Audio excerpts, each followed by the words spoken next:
I've stumbled across Lauma.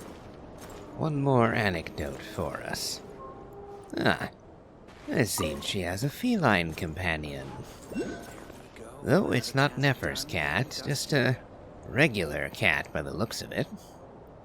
Wonder what they're talking about. Oh, not talking at all, sleeping.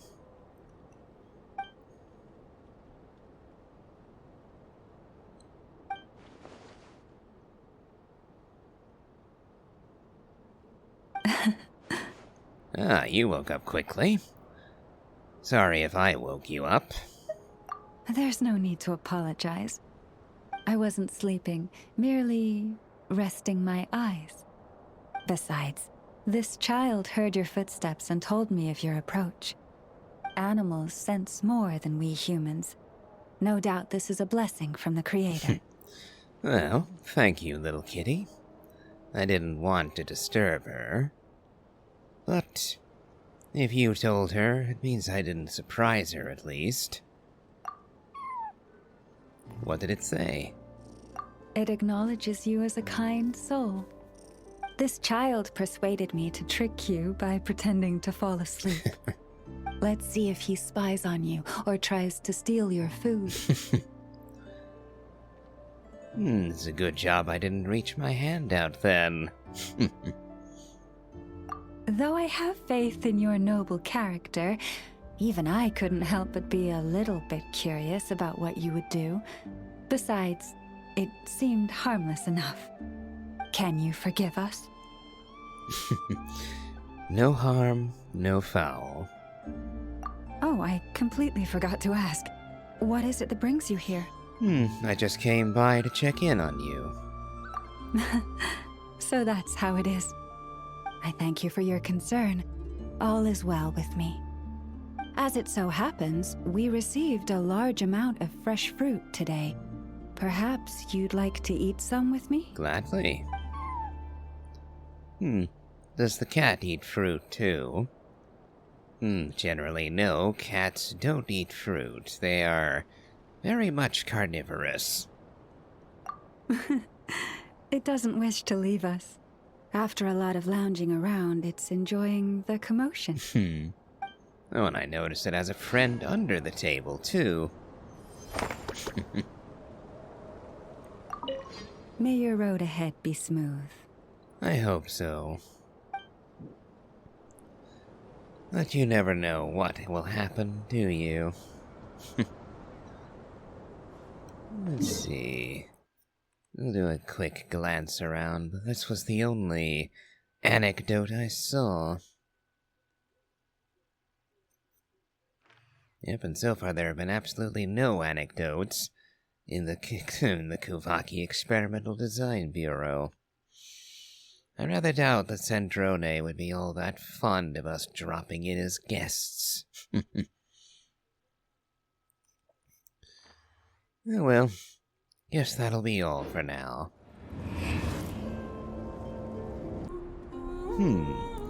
We're here once again, the Scions. Here we go, another task done and dusted. And Lauma waits at the table once again. And I see she has a feline companion once again.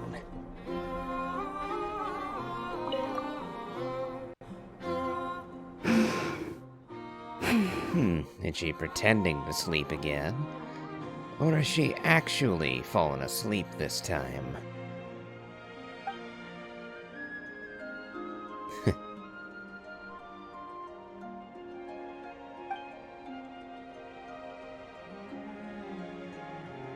Nope, there's a white cat under the table. Though she's not completely alone.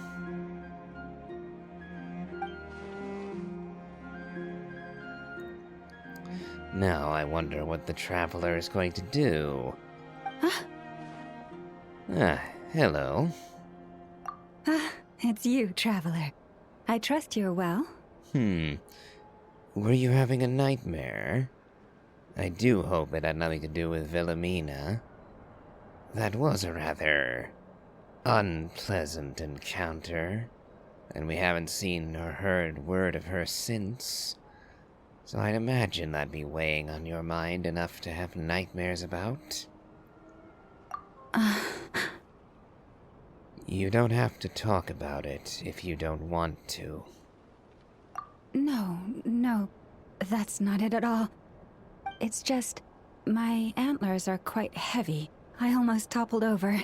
It gave me quite a shock. I see. I guess sleeping sitting up takes skill. Indeed it does. As you've seen, my antlers are bigger than everyone else's. It can get quite exhausting whenever I have to walk long distances. Which is why I try to find the time to come here and rest whenever I can. I fear I must have nodded off this time, however. Yes, the antlers are the heavy things on her, yes. Oh, they knew exactly what they were doing when they wrote this conversation. That sounds hard. I'm afraid nothing much helps beyond finding somewhere to sit down every now and then and taking a rest. Miss Aino once offered to produce a mechanical device that would help support my neck and antlers. While I was grateful, it didn't seem to be entirely... how should I put it? Proper? Yes, that's a fine choice of word. Someone in my role needs to maintain a certain image. As Moon Chanter of the Frost Moon Scions, it would be unseemly to appear in public with a machine around my neck. Mechanical lady of the forest. Doesn't quite work, does it? Indeed. Having your very own Paimon would solve the problem. She could help you hold your antlers up from behind. Okay. This is a weird conversation we're having. That's actually... Sorry, I was actually joking. Yeah. I must say I found that quite the amusing mental image. Thank you. A good laugh was exactly what I needed to chase the tiredness away. Don't mention it. Don't be a stranger. Feel free to drop by whenever you're passing through. I'll make sure we have all the fresh fruit you can eat. Now. There's no need to bribe me with fruit. I'd come just for the company. Now then, there was one more, last I checked. Yes, and this time at the far opposite end of Krai, we go and visit Flynn's.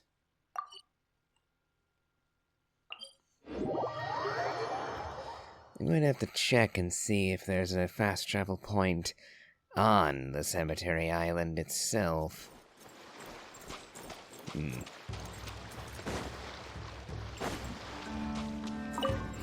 Because it seems slightly awkward at present to reach it. Not overly long, mind you, just mildly annoying. Having to run across the beach every time I want to go here.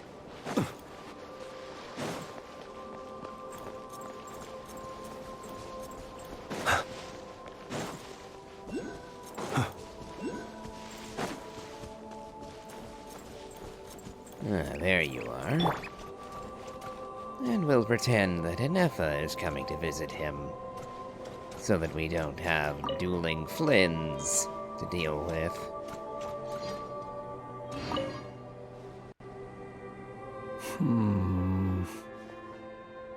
Are you taking stock? It looks like quite a lot. There is indeed quite a lot. After accounting for daily necessities and emergency supplies, there's still enough to set aside in case of sudden visits from my colleagues. After all, my personal requirements are modest. It would be a waste not to save the excess and use it to help others in need. What did you get? Lamp oil, candles, leather, paper, and pens. Oh, and a few bottles of strong liquor, and some emergency food, of course. Judging by your expression, I can tell you're wondering. What emergency food did you buy? Exactly. These supplies need to stand the test of time, so all of this food has undergone special processing. I assure you, unless you're on the brink of starvation, you don't want to try it. The cured meat, for example, is as tough as tree bark, and the biscuits taste like tossed-out newspaper. Even if you soak them in milk or vegetable soup, the best you could hope for is soggy newspaper. It sounds like you're speaking from experience. Well, there are times when one has no other choice. I've tried to extract nutrients from this food before. I'm impressed you managed to eat it. Well, eat might not be the best word to use. I have a somewhat more efficient method. Oh? Here, I'll show you. I suppose you could call it cooking with fire. Well, wait a moment. How do you know what it tastes like, then? There have been a few more desperate moments when I've been trapped alongside other poor souls. You should know, if I were to use the method I've just shown you in front of my colleagues, it might leave them feeling uneasy. It does open up the possibility that you might be able to eat them by burning them up and consuming them with the lantern, too. We are all flesh and blood, after all. Nutrients to be consumed. So there would be a serious question about the limits of what that lantern can devour. And so I have at such times been forced to attempt to swallow this food, as they would. Though try as I might, I really was unable to swallow it. In the end, I broke it down into smaller pieces, some of which I stuffed into my mouth, and some of which I dropped into my lantern when no one was looking. Unfortunately, my colleagues noticed how slowly I was eating and mistook my reluctance for concern, believing I was eating less to allow them more. After that, they patted me on the back and enthusiastically filled my arms with more cured meat and biscuits. Colleagues can be like that. Indeed. I was grateful for their noble act of kindness, and can clearly remember the taste of cured meat and biscuits to this day. Oh, that is interesting. That Flynn's does, in fact, need to eat every now and then. Though he has alternative means of eating. Kind of envious, honestly. I've had days where recording leaves me with a very sore throat. And boy, oh boy, would I wished in those occasions to be able to simply chuck something into a lantern and burn it to gain, well, sustenance, but alas, I'm human like everyone else, and so I have to eat the old-fashioned way. Oh well, that looks like all for the moment. I guess we'll see what comes around next.